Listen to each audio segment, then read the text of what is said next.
Գնացեք հանգիստ այդտեղ նոր շուկաներին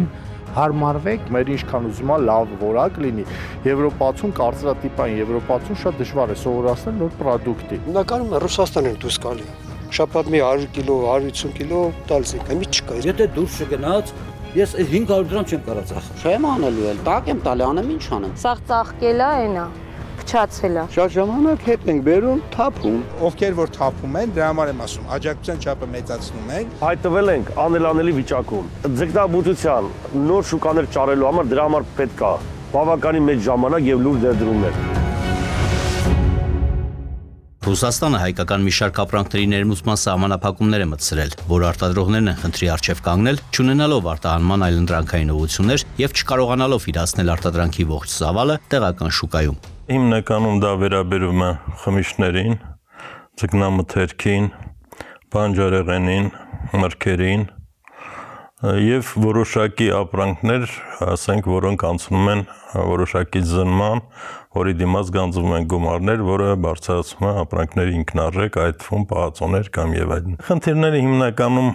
վերաբերում են որպես պատճառաբանություն կապված սանիտարական, սննդի անվտանգության հետ կամ ծաղիկների հետ կապված այդ միջատների, մի խոսքով կապված են այն բաները, որը որ հանկարծակի միանգամից առաջացան։ Դա ոչ մի անգամ խնդիր չի առաջացրել, խնդիրների դեպքում էլ լուծումները եղել են։ Լուծել են, ասենք, ենթադրենք ջերմոցներում եղել է, մարդբանը Ռոստեխնadzորը դրել է կամերաներ, որով հետևել է այդ աշխատանքին եւ այն ջերմոցները, որ անցել են, խնդիր չեն առաջացրել կամ բան։ Հիմա այդ բնականաբար արդեն ամբողջովին է փակված պատճառաբանության, որ գտել են ենթադրենք այսքան միլիոնի մեջ, այսքան հատիկ, որը նշանակում է ամբողջովին փակենք։ Հայկական ապրանքները Եվրոպական միության, Կենտրոնական Ասիայի, արաբական երկրներ արտահանելու հնարավորություն կա, ինչ խնդիրների են բախվում հայ գործարարները եւ ինչպես է հնարավոր լուծել դրանք։ Ամեն մեկ ունի իր սպეციფիկը, բայց հիմնական պատճառը երկուսն է։ Մեր առայժմ արտադրանքի բարձր ինքնարժեքը, որը որ տարբեր գործոններով հնարավոր է մեղմացնել, եւ հիմնականում նաեւ սանիտարական եւ ասենք սննդի անվտանգություն կլինի կան այս րոպեի լուծող խնդիրներ, որ կարելի է հենց հիմա լուծել կամ միջժամկետային խնդիրներ եւ հեռակային խնդիրներ։ Այս բոլորն էլ հնարավոր է ասել եւ դրանք բոլորը լուծող բաներ են, բայց ժամանակի ընթացքում ուղղակի պետք է իմ կարծիքով ստեղծվի արագ օպերատիվ շտաբ, որպեսզի կարողանանք բոլոր ուղղություններով աշխատել։ Մենք արդեն մոտավորապես 8 տարի ասում ենք այդ կառույցի անհրաժեշտությունը, որ մինչև այսօր դեռ չկա։ Վերաբերվում է արտահանման գործակալության կամ որևէ կառույց, որը պետք է լինի բավականին բարձր կարգավիճակով, այսինքն դրա մեջ ընդգրկված լինեն եւ փոխնախարարներ եւ ասենք կենտրոնական բանկի նախագահի գոնե տեղակալ կամ եւ Պեկինա վերաբերում եւ բոլոր կառույցներ, որպես արագ կարողանանք այդ օպերատիվ լուծումներ տանք։ Ես համարում եմ արտակարգ իրավիճակ մեր արտադրողների համար։ Եթե այսօր գործարանը չգիտի որտեղ ծախի, այսինքն ինքը չգիտի ինչ վերցնի, ֆերմերներից ինչ վերցնի, սա ցեպշկա է, որ գնում է, լոգիստիկան է կանգնում, բոլոր իհարկե լուծումը այս րոպեն ես չեմ կարող ասեմ, որ դա կլուծվի։ Ինչ քայլեր պետք է ձեռնարկի պետությունը արտահանման շուկաները դիվերսիֆիկացնելու համար, ինչ աջակցություն են ակնկալում արտահանման դժվարություններ ունեցող տնտեսվարողները եւ արդյոք որոշ ապրանքների մասով տրամադրվող ֆինանսական աջակցությունը բավարար է։ Բնականաբար բավարար չի, եթե գնային բան ենք նայում, հա, ասենք ծաղիկը 37 դրամ կամ գինին 270 կամ բան դες թվերը։ Հիմա պետությունը պետքա օգնի մեզ, ովքեր որ ծրագրեր ունեն,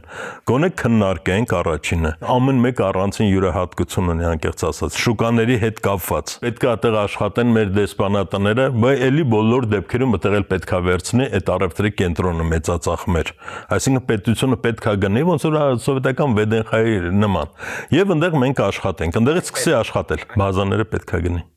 Որպեսզի պատկերացնեք արենդայով չի լինի, որովհետև մի տարի, 2 տարի հետո արենդա տալողը կամ պետքա բարձրացնի, տեսնի լավ է աշխատում, կամ էլ արդեն եթե դու արդեն տեղը ունես, ինքը կարա քո բիզնեսը շարունակի դաժե ուրիշ երկրի հետ, մինչև այսինքն այդպես խնդիր չկա։ Սրանք կոնկրետ ֆիլտրացված առաջարկներ են։ Վերջերս հայտարարել եք, որ պետության եւ գործարարների միջև անջրպետ կա։ Որն է դժգոհության պատճառը եւ ինչ լուծում եք առաջարկում։ Օրինակ պետությունն ունի որոշ բարեփոխումներ, հա, ռեֆորմներ ունի կապված մաքսազերծման հետ, որ ասենք նոր չի մաքսազերծումը, Եվրոմիություն ուղարկված ապրանքը, ինքը մաքսազերծման ենթակա է, բայց բացի մեծերից, օրինակ իմ գործընկերներից միջին արտադրողներ կան, ճիր կամ բան արմավիրից բանից, որոնք ուղարկում են Ֆրանսիա կամ բան, բայց այս գումարները հետ ստանալն է, իրանց համար պարզ չի։ Այսինքն դա պետքա մի հատ նամակ, պետքա ընդեղից թղթեր կազմակերպել, այսինքն ֆերմերի համար սա բավականին աշխատատար process է, որ ինքը թողի դրանով զբաղվի։ Այսինքն այս կապը սա մեկ, որ ասենք կարելի է, երկրորդը մի պատուհանի սկզբունքը, որ ավելի հեշտ լինի, ինչա դա նշանակում, ինչ օրենքներ են, ինչ բաներ են գործում, որ մարդը հարցնի եւ ստանա շատ պատասխանը տվյալ երկրի իր բիզնեսը։ Այսինքն այն կառույցը, որ ես առաջարկում եի ստեղծվի, այդ կառույցը այդ բոլոր հարցերը լուծում է։ Խոսքը սրա մասին է։ Եվ նաև անջրպետ ասելով, նաև էսա, որ ասենք այս ծրագրերը իրար հետ առայժմ չի ստացվում քննարկել պետության հետ։ Մենք արդեն երևի մի 8 տարի ծրագրեր ենք տալի, հանդիպումներ ենք ունենում, բայց ասենք դեռ հələ արդյունք չկա։ Ըստ տեղեկությունների ռուսական շուկայում հայկական ապրանքների տեղը զբաղեցրել են ադրբեջանական, վրացական եւ այլ երկրների արտադրանքները։ Եթե վաղը Ռուսաստանը չեղարկի սահմանափակումները, հայկական ապրանքները ռուսական շուկա ողջ ծավալով հնարավոր կլինի վերադարձնել։ Հնարավոր չի լինի, որովհետև ոչ մեկը չէր սպասի, ասենք ազգուկա վկուսան կամ բանը, վկուսվիլը կամ բանը տարագները թողեն, մինչև երբ պետքա այս հարցերը լուծվի։ Բնական է, ոչ միայն բան, շատ արագ լուծվում է։